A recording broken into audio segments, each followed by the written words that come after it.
2 दिन पहले मेरे सासू माँ का फ़ोन आया, बेटा 25 तारीख को आ जाना। वो थोड़ा भावुक थी। हमने ज़्यादा पूछा नहीं, पर समझ गए कि पापा को दुनिया से गए 3 वर्ष होने को आए। उनका पहला श्राद्ध था आज। बोली तेरी छुट्टी नहीं होगी। मैंने कहा मैं ले लूँगी। सासू माँ पापा के पुश्तैनी मकान में रहती हैं। हम नौकरी की वजह से घर से 40 किलोमीटर दूर रहते हैं। सासू माँ अपना घर, जिसमें पापा के संग ना जाने कितने वर्ष बिताए हैं, उसे छोड़ना नहीं चाहती। खैर, कोई पत्नी ऐसा नहीं चाहती। हमने भी ज़्यादा जोर नहीं दिया, जैसे वो जीना चाहें। हम आज भोर में ही घर पहुंच गए। सासू माँ पोंछा लगा रही थीं। मैंने उनके पैर छुए। बोली खुश रह बेटा, जा मैंने आलू चढ़ा दिए हैं। एक तरफ 4 किलो दूध रख दिया है खीर के लिए, कम पड़े तो और डाल लेना। मैंने कहा लाओ मैं पोंछा लगा दूं।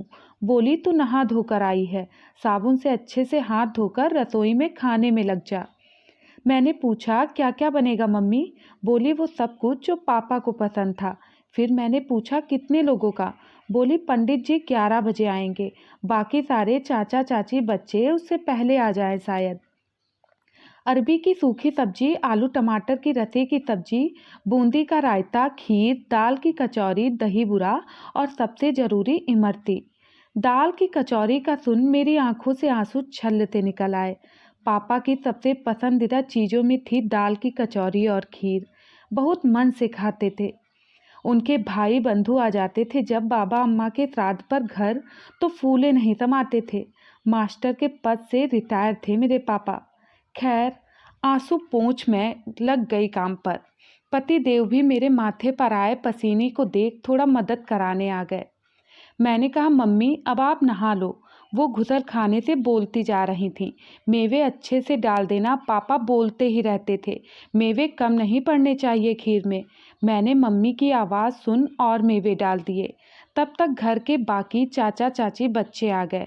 दोनों सब्जी, रायता, खीर, दाल की कचौरी की भुनी हुई दाल, कचौरी का ढीला आटा, पूरी का सख्त आटा तैयार था। मैंने पतीले में चाय चढ़ाई, सभी को पानी दिया, सभी के पैर छुआई। तब तक पंडित जी और उनके बेटे को भी ये ले आए, उन्हें जलपान कराया। पापा के सब भाइयों को देख पंडित जी भी भावुक हो गए। आज ठाकुर साहब बहुत खुश होंगे। उनके सब भाई, नाती पोते, बच्चे घर में हैं। 4 दिन पहले से ही ठाकुर साहब न्योता दे आते थे कि पंडित जी हमारे यहाँ आना है, कहीं और मत जाना। सुबह ही ले आते थे।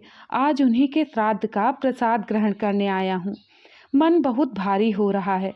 उन्होंने ज़्यादा तो नहीं खाया, पर मान रखने के लिए थोड़ा थोड़ा प्रसाद ग्रहण कर लिया। उनके बेटे ने ठीक से भोजन खाया, दक्षिणा दी। उनके जाने के बाद घर के छोटे छोटे बच्चे, जिनके पेट में चूहे कूद रहे थे, उन्हें खाना लगाया।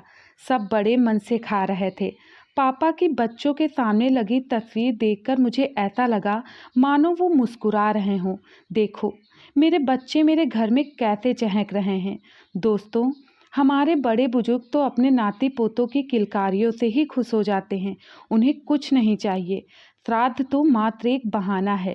इसी बहाने हम अपनी रोज़मर्रा की ज़िंदगी में कभी उन्हें याद करना भूल जाएं, तो इसी बहाने याद कर लें।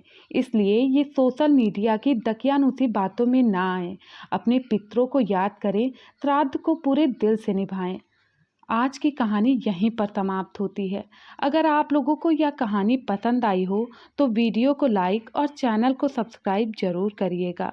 धन्यवाद।